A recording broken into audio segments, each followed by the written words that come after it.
Não me perguntes onde fica o alegrete. Segue o rumo do teu próprio coração. Cruzarás pela estrada um ginete e ouvirás toque de gaita e violão. Esse é o primeiro verso de uma música composta por Neto Fagundes, conhecida por muitos gaúchos como canto alegretense e, por quem não é gaúcho, por uma bobagem que gaúcho canta. Esse primeiro verso é importante pro tema de hoje porque ele é um primeiro verso perfeito, talvez até uma primeira hora perfeita do que seria essa música. Chegou então o BNG musical? Negativo.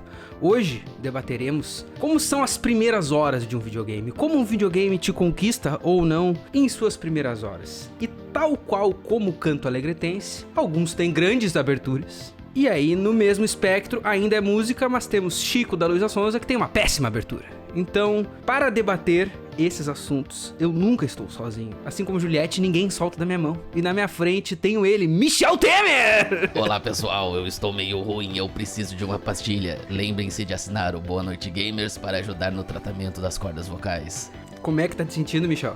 Eu tô animado pro tema de hoje. Eu acho que o mais engraçado é o fato que eu tô forçando só um pouquinho pra fazer essa voz, porque a minha garganta realmente tá meio ruim. Mas eu acho que vai dar pra gente fazer um belo programa hoje. Também acho. Então, Thales Temer, a minha primeira pergunta pra ti, pra nós começar essa discussão, ela tem muito a ver com as coisas que a gente tem discutindo muito nessa terceira temporada do Boa Noite Gamers. A gente, nessa terceira temporada, especificamente, eu gosto de acreditar que a gente fez uma grande pesquisa geral sobre o mundo dos games. A gente tem vários episódios que contam a história de uma parte, ou então o desenvolvimento de um termo específico. Então, nessa temporada, a gente conseguiu ver muito de onde os videogames vieram para como eles estão hoje. Nesse âmbito que vem a minha pergunta: como que tu acha que a primeira hora de um jogo se desenvolve com base num clichê moderno chamado cutscene? Um jogo precisa de uma cutscene para fundamentar a sua primeira hora? Quão importante ela é? Pai, é uma boa pergunta, até porque se a gente for parar pra pensar, né, antigamente os jogos não tinham cutscene e eles começavam justamente no encarte. Lá no nosso primeiro episódio dessa amálgama de assuntos que é a nossa terceira temporada, o Ramo falou que ele ficava conquistado pelas artworks e pelo manual que vinha no jogo, e eu tava lembrando assim que hoje a gente tem alguns caminhos pelo qual o jogo consegue tentar te prender naquela primeira hora, né? Seja na cutscene, ou seja numa fase mais bonitona e tudo mais. E lá no passado tu tinha que ler um manual pra tu aprender a jogar o jogo ou entender a história do jogo. Saber do que se tratava, né? Sem ler aquilo ali, tu não sabia nada. Não, exato. Tu pega um Super Mario, eu sou aquele boneco que anda pro lado. Tu não sabia nem que ele é um encanador, por exemplo. Exatamente. E tudo isso se resolve nessas coisas que hoje em dia não se usa mais. Eu sei que alguns jogos vêm com manual online, mas não serve do jeito que servia antigamente. E no caso das cutscenes, elas vão surgir provavelmente ali mais pra época do PlayStation 1, acredito eu, né, na evolução do PC Gaming. E aí eu acho que a cutscene, ela traz uma imersão melhor, dependendo do estilo de jogo, mas ela também pode causar um certo problema, porque se um cara que é gamer mais, não digo antigo, mas um cara que quer mais a ação, às vezes uma cutscene pode quebrar totalmente essa imersão do cara. Nós podemos citar, por exemplo, Death Stranding. O exemplo que eu ia trazer, né? Quantas pessoas deixaram de jogar ele, deixaram de chegar na 10ª hora, porque as duas primeiras era anda 2 minutinhos, filme, e muitas pessoas, inclusive, que às vezes não estavam acostumadas com as Kojimices, porque esse foi um jogo que furou a bolha, né? Então, é uma questão interessante. E uma coisa era o Metal Gear, que daí já é um jogo que o pessoal, entre aspas, já conhecia, é um jogo de espionagem. Então ele, por ser vendido como um filme ali, coisa, tu já sabe que vai ter uma cutscene.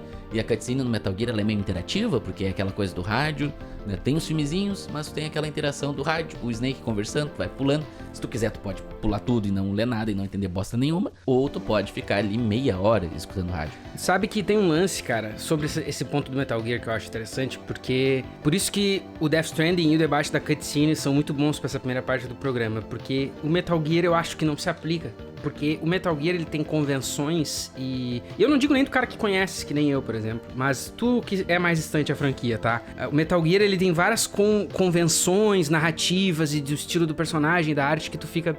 É espionagem. Então, às vezes o cara que é incauto, nunca jogou, ele vai ficar, tá, tipo assim, eu tô jogando um jogo de espionagem, deixa eu entender a lógica. O Death Stranding, nesse sentido, eu acho muito diferente, porque ele é um jogo pós-apocalíptico, só que ele é muito, por falta de uma palavra melhor, eu vou dizer poético. Tipo assim, ele é muito arrastado, ele quer te ler a Ilíada inteira e tu quer só saber se o Aquiles vai morrer ou sair vivo, entendeu?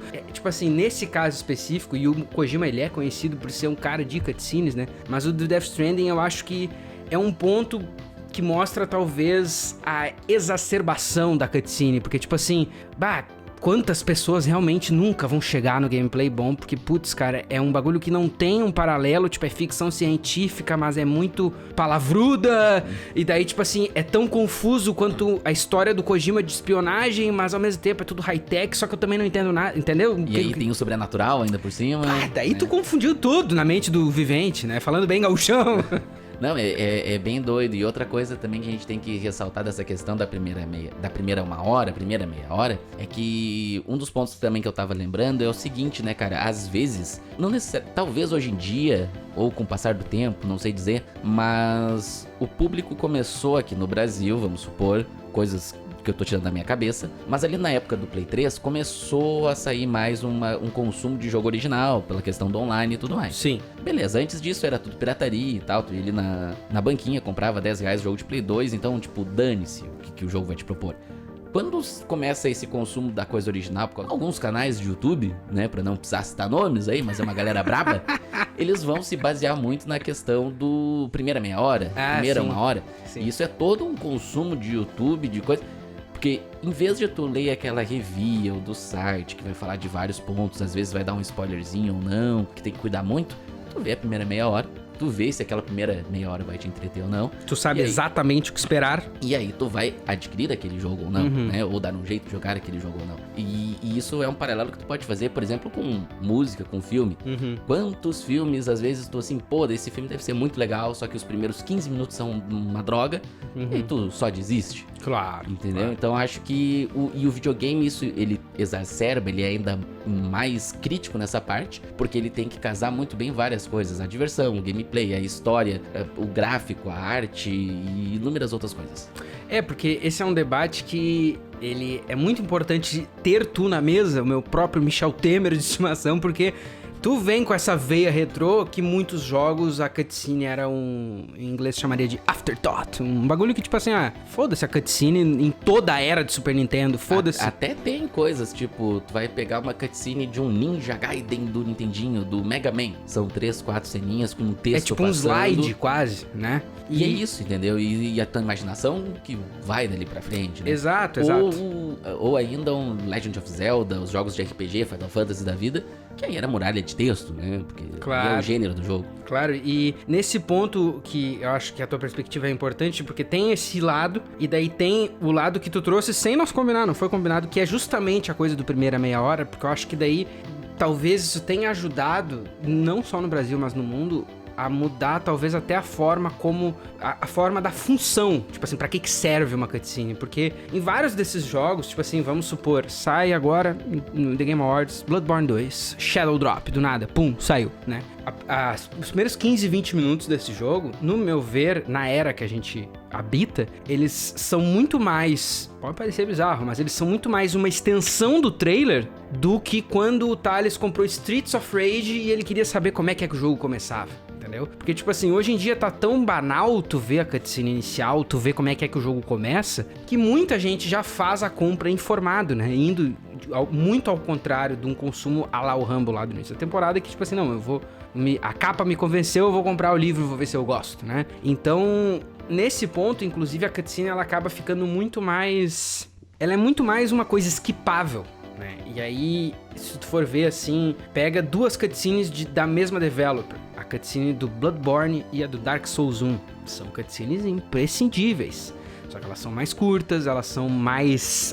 pra te setar no mundo, muito mais a ver com jogos antigos. E principalmente nesse nosso ponto de primeiras horas de um jogo, o momento inicial de um jogo, elas te largam na ação muito mais rápido. E aí tem outros pontos, né, cara? Porque, por exemplo, assim, um jogo tipo Fallout 3 funcionaria sem a cutscene.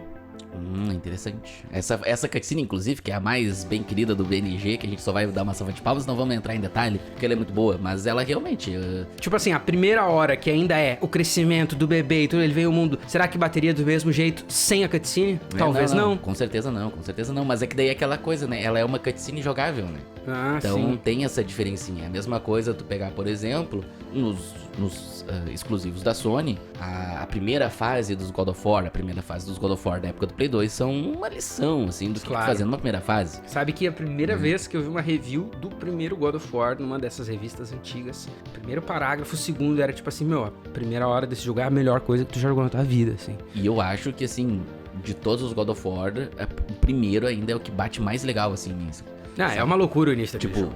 Porra, é um jogo de 2005, e daí ele já te apresenta uma cutscene num CGI ali, que eu não lembro se tu pode pular ou não aquelas cutscenes, eu acho que até tu não pode pular, que é o Kratos pulando do precipício. Aí tu cai no barco e aí do nada tem uma hidra gigante pra te lutar contra. Não, pau pegando. E aí o jogo vai te dando os tutoriais ali, mas de uma forma branda, que tu vai aprendendo conforme a luta. Claro que é um jogo de beat'em up, sabe? Que é só apertar um determinado combo de botão e deu pro louco. Só que a forma como tudo casa é sensacional, entendeu? Claro. Aí tu pega já um jogo que é um Last of Us da vida, que ele vai ser muito mais uma cutscene, um filme injogável. Pô, daí se tu compra ele numa Steam da vida, tentar até outro ponto, que é a Steam te dá 2 horas pra ressarcir o jogo.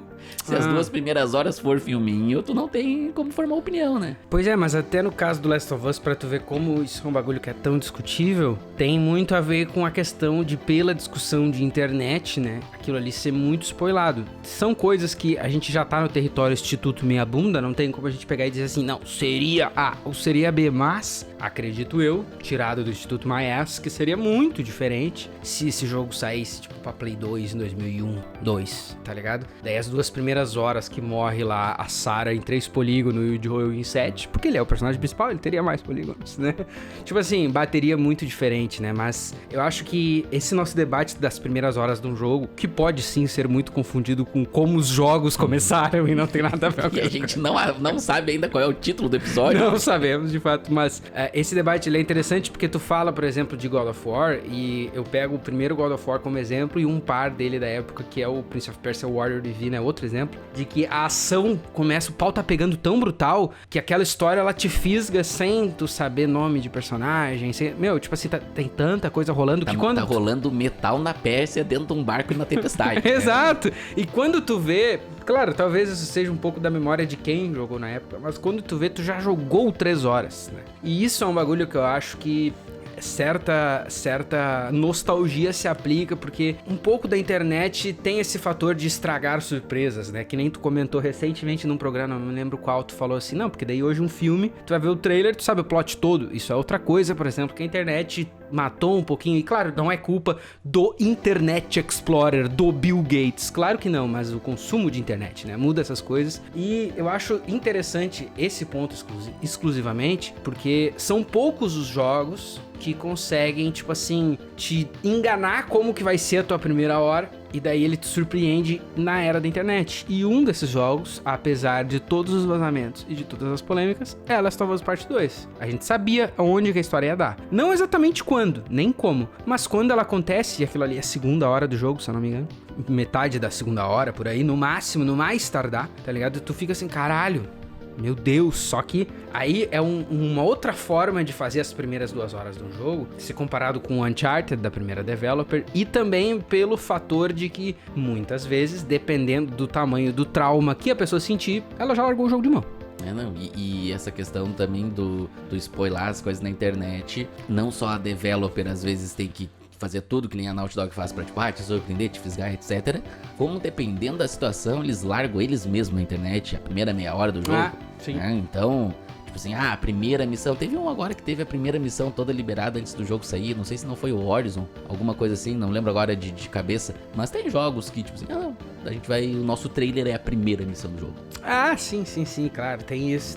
É uma forma que eu vejo até... Ou a própria Bethesda com Starfield, que também teve tweet lá, tipo assim, não, tu tem que primeiro jogar o jogo inteiro pra depois jogar o New Game Mais. Ele já tá te criando um negócio, tá, então a primeira hora ali do jogo, muda depois? O que acontece, né? Pois é, exatamente. Eu acho interessante esses pontos, porque se eles são contrapostos com, a gente já falou de internet, já falou de YouTube, mas tu vai comparar com o mobile gaming, é um bicho completamente diferente, porque o jogo ele tem que te fisgar em 5 minutos, porque é muito fácil pra ti. Porque tu vai jogar 15.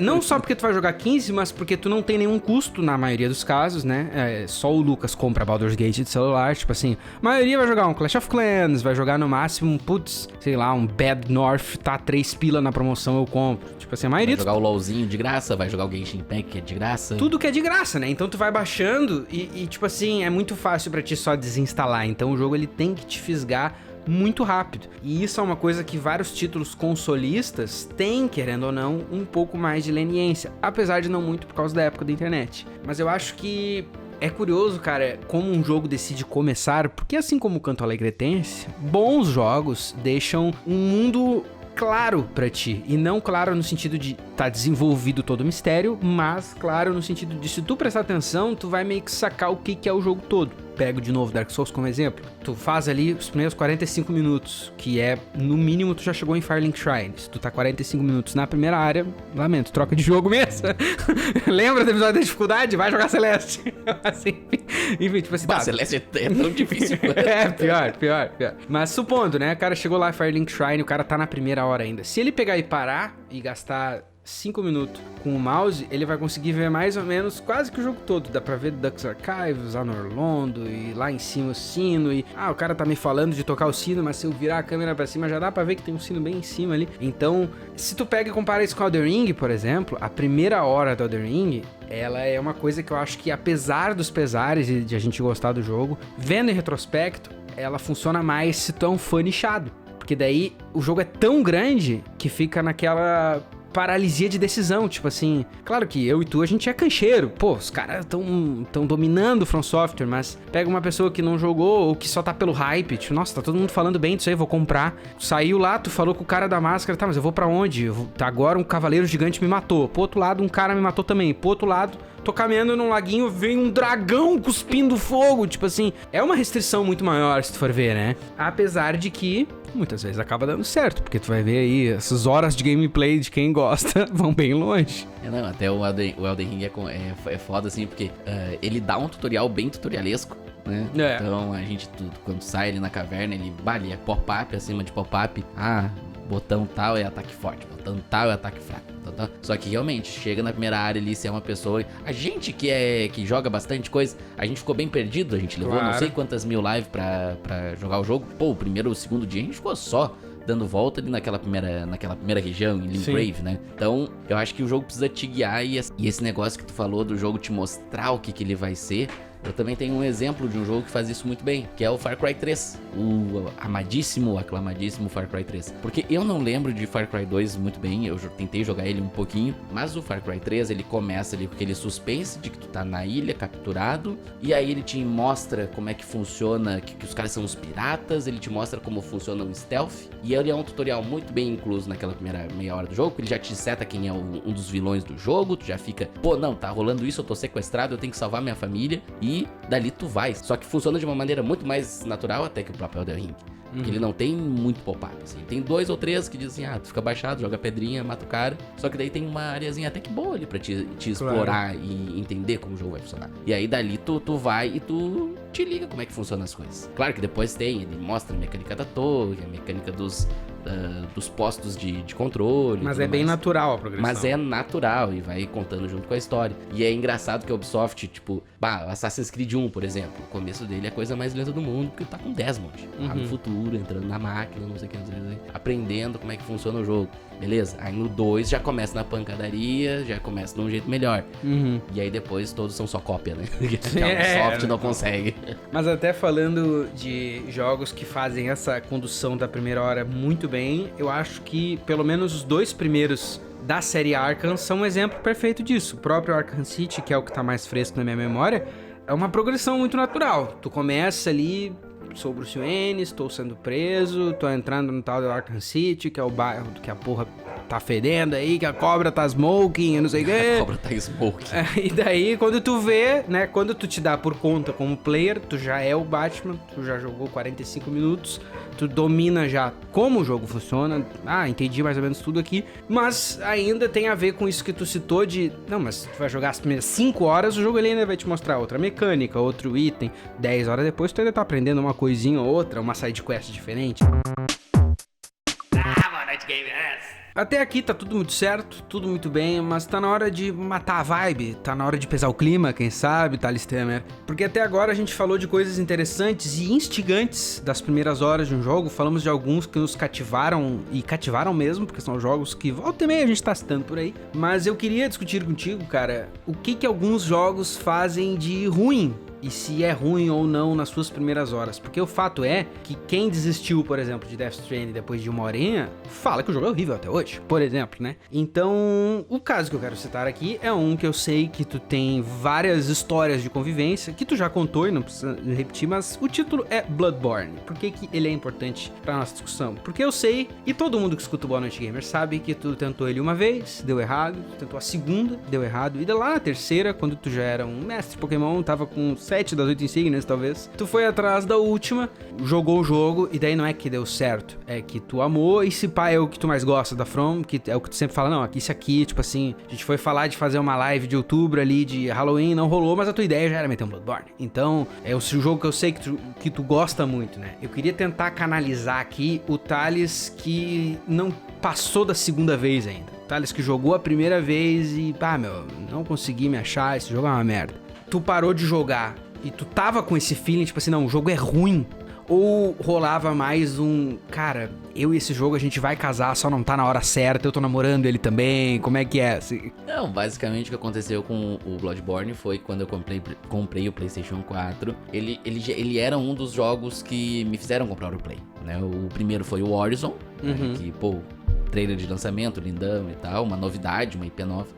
E o Bloodborne, eu assim, cara, esse jogo aí é muito quente. Visualmente falando. Visualmente e tudo mais. Eu já tinha tentado jogar uma vez 5 minutos de Dark Souls no PC, não tinha rolado, né? Até porque a versão de PC é meio complicada, ainda mais lá em 2013, quando eu comprei numa Steam Sale. E aí eu comprei o Bloodborne, joguei a primeira vez e beleza. Primeira coisa que o jogo me chamou a atenção, assim, fora de sério, é o clima de suspense dele absurdo, né? Desde o primeiro minuto que o cara joga. O cara, tu abriu o jogo, ele fala do pacto de sangue que tu tá fazendo. Eu falei, o negócio é quente, o negócio é terrorístico, o negócio é gótico, é trevoso. Tu sai ali, tu mata tu morre, na verdade, pra aquele cachorro, né? Que hoje em dia eu mato ele, na primeira vez tu morre pro cachorro. E aí tu vai pra aquele sonho do caçador e eu fiquei, cara, não, isso aqui é de outro planeta, isso aqui vai ser um jogo muito pica. Tem um jogo lá do Play 1 que é o Nightmare Creatures, que eu sempre gostei, mas nunca joguei, então eu senti uma vibe meio, tem uma carinha de um jogo de Play 1, assim, que eu lembro lá do passado. E aí, jogando ele, eu, morri.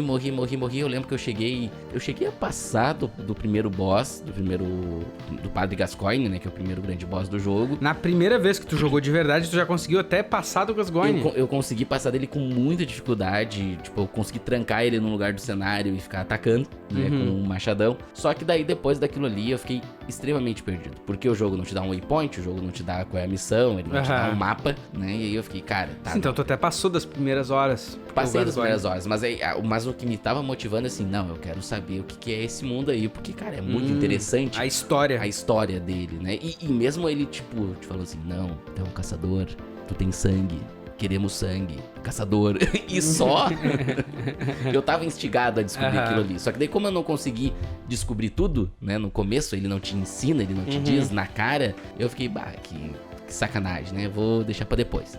Na segunda vez que eu joguei, eu consegui avançar mais um pouquinho, consegui chegar até o segundo boss e tal. E aí um cara entrou na live e o cara, tipo assim, patrolou os boss pra mim. E eu só fui jogando, assim, até a metade do jogo, sem ver nada. Porque como eu tava no online, o cara tava, tipo, tocando... Só rushando. E ele falou assim, não, vou te carregar até o final do jogo e tal. Só que isso é uma experiência muito ruim, entendeu? Mas, de novo, o fato de não ter aquela expertise de um Dark Souls 1 que me ensinou a jogar o estilo de jogo, acabou que, de novo, beleza, o jogo é muito lindo, o jogo é muito maravilhoso, só que eu não tô sabendo a história. Mas o lance que me intriga nessa história, cara, é o fato de tu voltar, meu. Por isso que eu trouxe esse ponto, porque aí que eu fico assim, tá, não, é um caso que bate até com um dos episódios recentes, a dificuldade, tipo assim, tá, não, o jogo é difícil, ele tirou o cara do sério, só que o cara voltou, bicho. Isso que eu acho interessante, tá ligado? O jogo é muito lindo, é que ele é muito fora da curva, assim, ele é muito único também, né?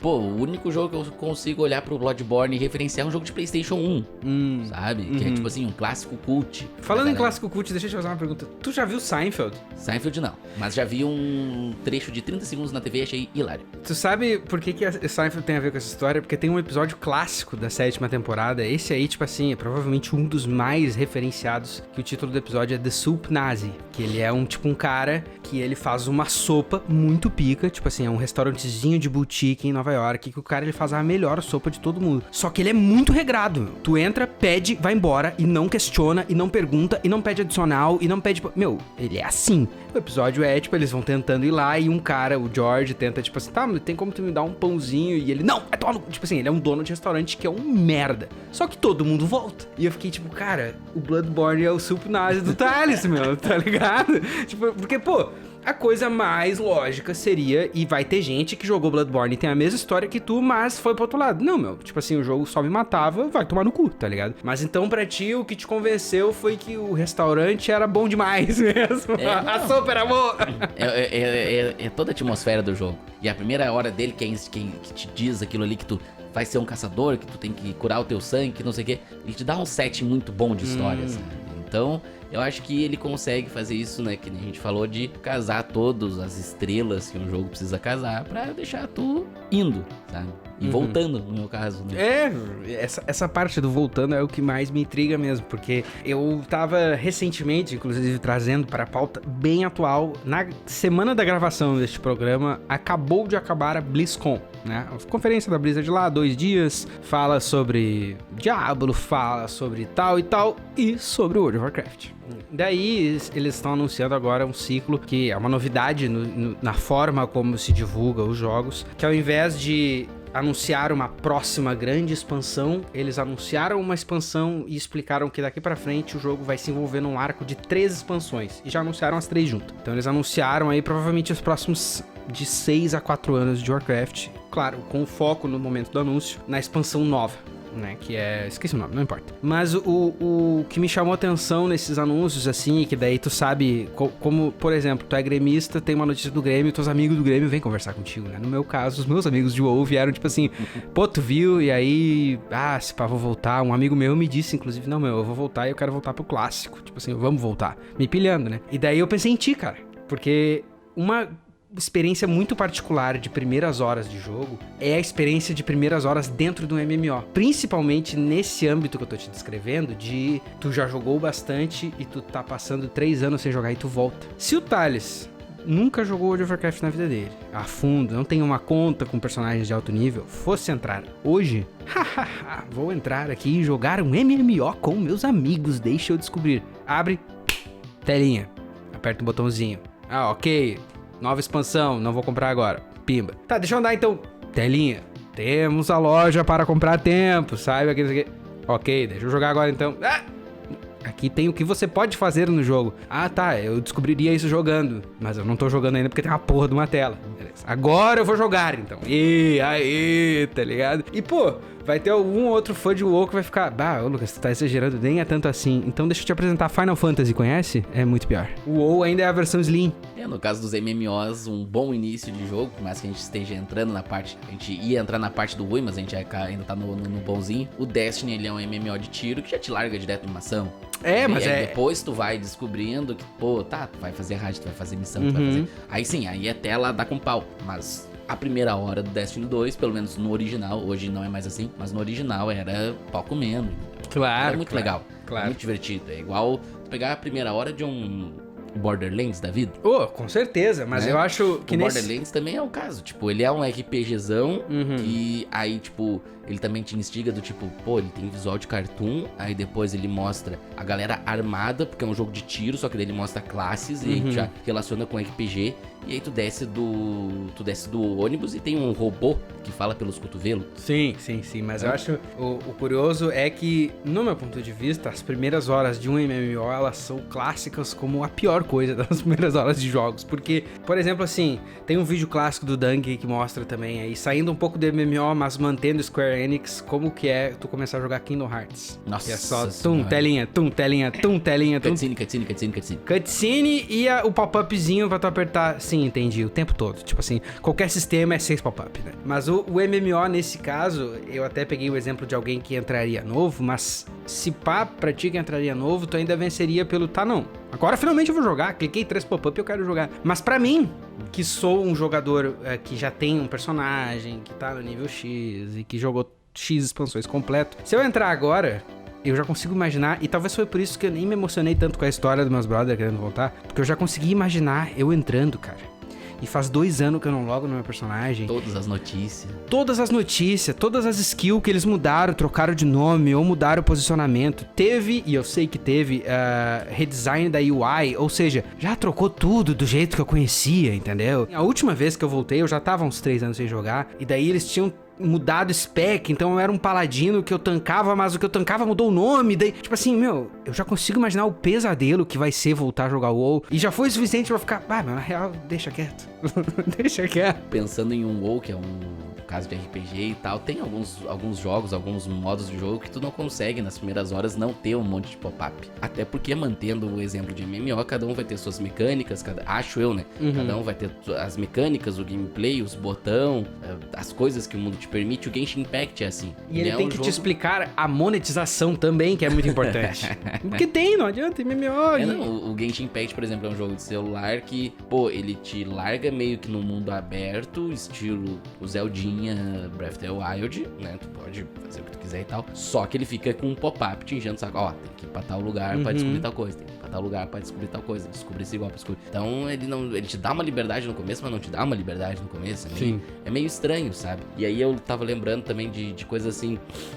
Jogos que precisam necessariamente de um tutorial, por mais chato que seja tu ler um tutorial inteiro. No caso desses MMOs que tu trouxe, RPG e tal, cada um com sua mecânica, e tem, por exemplo, gêneros como um RTS da vida, né? Lógico, é um gênero que a gente não necessariamente vê muito hoje em dia, foi muito mais popular lá no final da década de 90, início dos anos 2000, só que não tinha como tu aprender a jogar um World of Warcraft ou um Age of Mythology, Age of Empires sem tu ver o tutorial, sabe? Mas aí tu pega Age of Mythology e eu... Claro, eu não tenho, assim, memória precisa exatamente de como que era, mas o tutorial que já era dentro da campanha era muito mais orgânico, porque começava com tu controlando um carinha, história, e daí vai tudo... Não, dá uma cutscenezinha bonitinha, aí...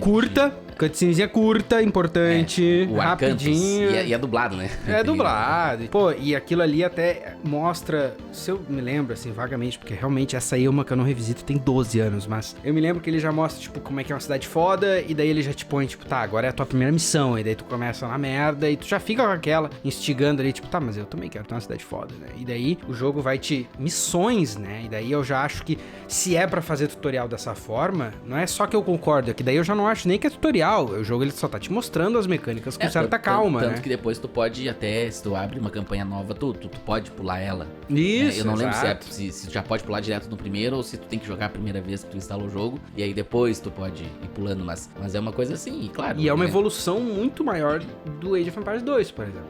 Sim, com certeza, porque daí o Age of Empires eu acho que ele nem tinha história direito, né? Tu pegava a campanha do povo escolhido, e aí cada povo também tinha sua mecânica, então tinha que ter um pop-up explicando o que cada coisa especial era, né? E explicava muito mal, cara. Eu fui descobrir muito tempo depois. Claro que talvez culpa minha por ser um adolescente meio tanso, mas eu fui descobrir muito tempo depois que as unidades específicas de cada povo, elas na verdade, tipo assim, elas podem, tipo um Pokémon, tipo por exemplo assim, o cara de lança, ele nulifica o cavaleiro, sabe? Tipo essas coisas assim, o de fogo mata o de grama e o de grama mata o de água, por aí vai. Sim, tipo assim, eu fui descobrir lendo metagame muitos anos depois, que não, na verdade o Age of Empires 2 ele é velho, mas ele funciona assim, tipo, o boleadeiro mata tal, o outro jogo não te explica isso, obviamente. E o Age of Mythology é um exemplo bem pertinente, porque, na minha opinião, se tu faz a campanha, nunca joguei, eu quero aprender como joga, tu sabe tudo. Tu acaba o jogo, tu sabe tudo. A campanha te ensina todos os povos, é bem legal, né? É diferente. Isso, mas de qualquer forma, não evita o uso de um tutorial. Não, é um tutorial, só que daí entra nessa de, tipo assim, tá, tutorial per se é ruim? Isso é uma questão. Eu acho que depende. E aí tem exemplos que fazem dessa maneira muito mais inteligente. E isso a gente não precisa nem citar clássicos que nem Mario World, Super Nintendo. Todo mundo sabe que aquele ali é o perfeito. Todo mundo sabe. Mas aí, se tu pega, por exemplo, um jogo que é difícil de tu explicar como é que funciona, tipo um Age of Mythology, Age of Empires, tem uns que conseguem fazer uma graça muito maior, tipo Mythology, que é muito melhor até que o próprio Age of Empires 3, que é mais pra frente, e daí já tem aquele sistema de carta que confunde tudo e que, meu Deus... É Metrópole, nossa. Não, terrível. E aí eu acho interessante comparar isso com uma outra fórmula que não tem nada a ver com a paçoca, que é os jogos point and click, porque lá em 2012, 11, 13, quando o Walking Dead era um super bagulho, e teve aquele primeiro jogo da Telltale, que na época foi extremamente icônico, muito icônico, até hoje se fala na Clementine, que é a menina que protagonizou a série de 4 jogos, mas se fala na Clementine tanto porque o primeiro jogo ela era uma criança muito impactante, né? Mas a primeira hora de um jogo daquele ali eu acho muito doido, e eu joguei todos, então eu posso comentar com justificativo de causa, porque não só ele te explica rapidamente como que aquele jogo point and click vai funcionar, como é um tutorial, mas ao mesmo tempo é um tutorial que já te pune muito, porque lá, se eu não me engano, isso é primeiros 10 minutos de jogo, tá? Com o teu personagem, bate o carro, né? Um policial tá te levando pra não sei onde, bate o carro, tu tá lá no banco do passageiro, tu cai, o carro, tipo assim, capota, tu acorda horas depois. O que acontece no mundo de zumbi? O policial virou, e ele quer comer você, e não que nem o cara do Cascaveletes queria comer a Angélica, ele quer te devorar, ele quer te mastigar, que nem o Anthony Hopkins no Hannibal, né? Hoje eu tô cheio de referências. Nossa, ótimo. Nossa, tá perfeito. Mas, como é que o jogo já te dá, tipo, porque, pô, um jogo point and click, como é que ele vai fazer combate? Como é que ele vai fazer cenas de tensão? 10 minutos, o jogo já te explicou, 100%. Como é que vai funcionar ali com WASD, mousezinho, Quick Time Events, mas já te explicou em 10 minutos. Daí na segunda temporada, né? Porque esses jogos eles eram por capítulos. Daí na segunda temporada que sai, que é praticamente um jogo novo, bem dizer, eles têm mecânicas novas pra te mostrar. E não são tanto mecânicas novas como formas de fazer a mesma coisa. Só que daí o jogo ele quer te mostrar que não, tu acha que tu sabe como é que vai funcionar o nosso jogo, né? Nós vamos te botar em situações que tu nunca imaginou. Aí como é que ele guia isso? Tu tá jogando com a Clementine, a menina icônica, e ela é mordida por um cachorro.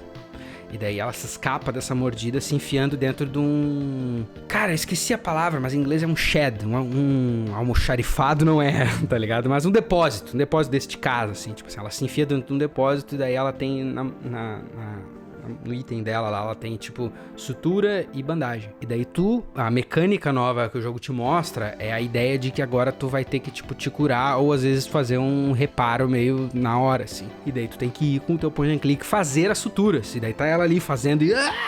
eu sei que isso em 2023 é muito óbvio, mas em 2014, meu, isso era a merda, assim. Isso era tipo assim, meu Deus, muito foda. Nossa, imagina se fosse um jogo de DS que tu desenhava na canetinha. Tá entendendo? Tipo assim, então por que isso é interessante? Porque são formas que os jogos vão tentando evoluir de te cativar na primeira hora. E daí, se tu vai falar de cativar em primeira hora, não cativar e no que se faz errado, o Ragnarok é o exemplo perfeito, né? Não tem como fugir, porque ele, pra mim, ele caracteriza esse tipo de jogo que tira o player pra burro, que é uma coisa que eu gosto que o Last of Us Part 2 não faz. Ele não te tira pra burro.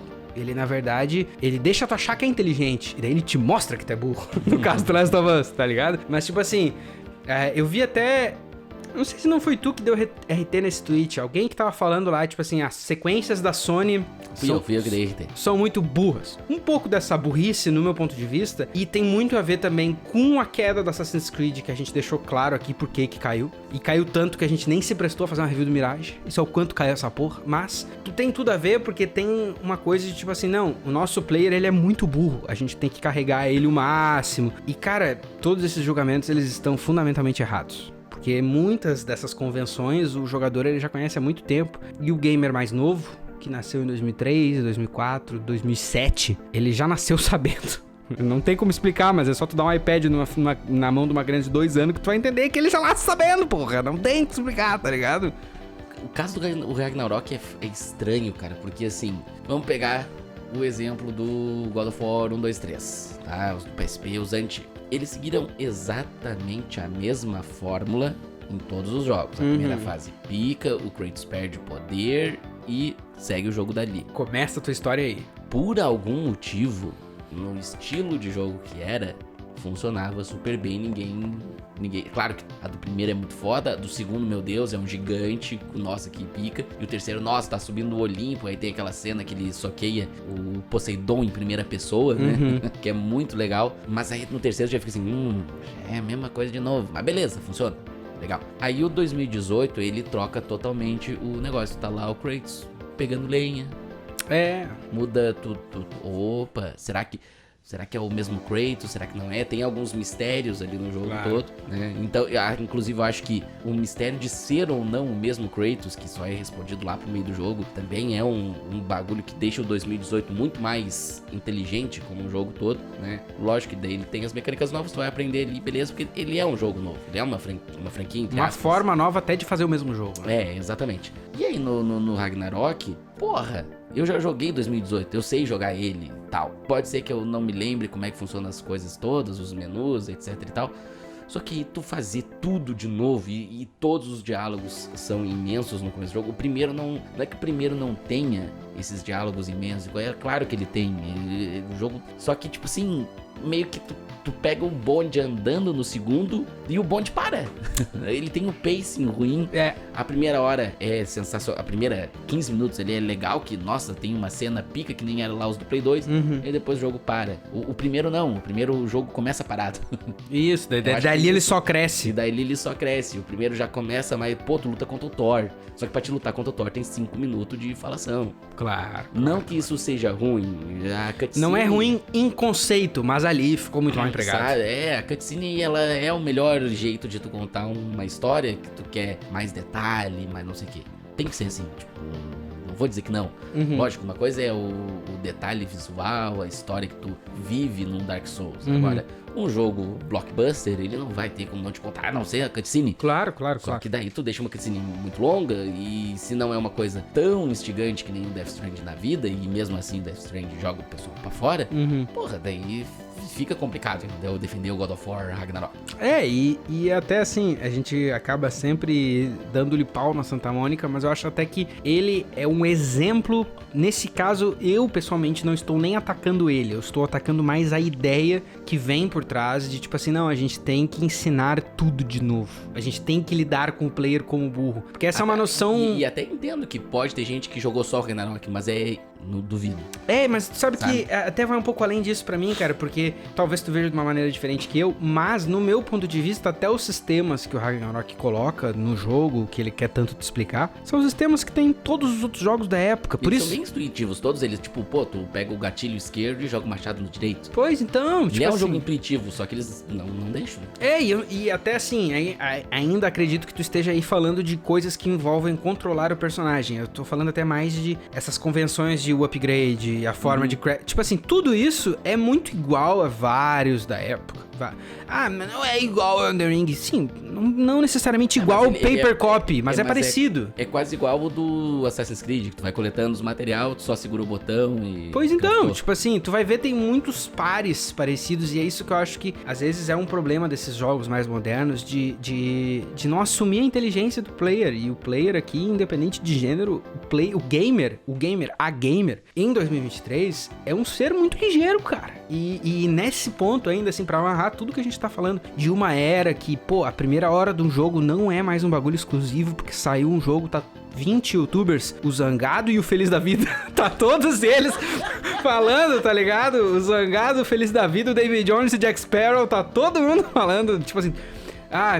supondo, vamos inventar aqui, sai o jogo do Matrix 4, saiu agora, do nada, e daí, os primeiros 15 minutos do jogo tem um plot twist insano que o Keanu Reeves é assassinado point blank, e ele é substituído pelo Tiririca, tipo assim, meu Deus, que bagulho absurdo! Hoje esse bagulho absurdo, ele seria divulgado quando? No primeiro dia que o jogo saiu. Antes do jogo sair. Se pá, antes, né? Todo mundo já sabe, então, como eu combato isso? No meu ponto de vista, assumindo a inteligência do seu player. E aqui, Thales, hoje assim, ó, eu tô inspirado, cara, porque aqui eu abri com o Canto Alegretense e eu fecho com o Canto Alegretense com o segundo verso, que diz o seguinte: pra quem chega de Rosário, fim da tarde, ou quem vem de Uruguaiana de manhã. O que quer dizer ali? Pra quem chega e quer sentar na janela, ou pra quem vem lá de Uruguaiana in the morning, tá? Tem o sol como uma brasa que ainda arde, mergulhado no rio Ibirapuitã, que eu também não sei onde é que é, mas ninguém vai ver isso, tá? O que eles querem dizer com esse verso? Que tu pode chegar sabendo pra onde tu tá indo, ou tu vai sentar na janelinha, mas um bom jogo é que nem Canto Alegretense, cara. Ele te instiga, ele te coloca no caminho certo. E aqui, ó, não me perguntes onde fica o Alegrete. Segue o rumo do teu próprio coração. Tá resolvido aí, cara. Cara, tu veio nessa aí, tio. Eu não larguei a analogia, né? Não, essa aí tu veio e realmente é uma música muito boa. Agora parando pra pensar. Não, muito massa. E eu tava pensando num outro jogo, assim, que tem uma intro bem legal, assim, pra até recomendar pras pessoas, ainda mais pros retro gamers. Max Payne, cara. Tipo, claro. Pô, clima no ar, o jogo já começa ali com a família do cara sendo assassinada, o bagulho é muito doido, e ele é um jogo que não te ensina nada, não tem tutorial pra um jogo de tiro, só pega e vai dar tiro. Exatamente. Ele até tem a mecânica, por exemplo, do Bullet Time, mas tu lê lá nos comandos que tem um botão chamado Bullet Time e o jogo não te diz assim, aperte tal botão para Bullet Time. Não, tu viu lá no manual que tem aquele botão e tu clica e vai, sabe? Então, de novo, tem que casar as coisas todas pro jogo iniciar bem, né? Eu acho que a tecnologia, conforme ela foi avançando, ela foi trazendo jogos, né, parafraseando o Rambo, mais imersivos no quesito história, gráfico, arte e tudo mais, mas às vezes ela deixa um pouco de lado aquela coisa do lúdico, né? Do tu aprender, de tu descobrir também, né? Tipo, vou testar todos os botões aqui e ver o que acontece. Lógico que é um pouco frustrante também, né? Eu, por exemplo, nunca terminei a demo do Soul River, porque o jogo não te diz assim, que tá num lago submerso e eu não sei nadar, porque eu sou um vampiro sem asa. Então, tipo... De fato, mas quando tu vê a primeira hora dele é instigante, porque disso tu lembra. Não, eu só lembro disso, e a demo, né, não sei nem se é depois ou antes, mas lógico que é frustrante, tu fala assim, nossa, vou aprender apertando todos os botões do teclado, xarope, tem jeitos de deixar melhor. E sempre. Hoje tu nem precisa, a maioria dos jogos, se viesse o Regis Tadeu aí, ele ia dizer, a maioria do jogo é tudo igual, e ele não é nem estar tão errado, principalmente nas convenções, e o último exemplo é Starfield, que minerar é igual no Man's Sky. Tá resolvido. De resto, eu gostaria que vocês deixassem aí primeiras horas de jogos que os cativaram, ou não. Se, esse jogo aqui que vocês falam, Tu lembra de algum jogo que tu dropou, assim, porque tu achou a primeira hora horrível? Difícil, tirando o Ragnarok, que, né? Difícil, é difícil. Eu tenho uma... Não, Alien Isolation. Tu dropou?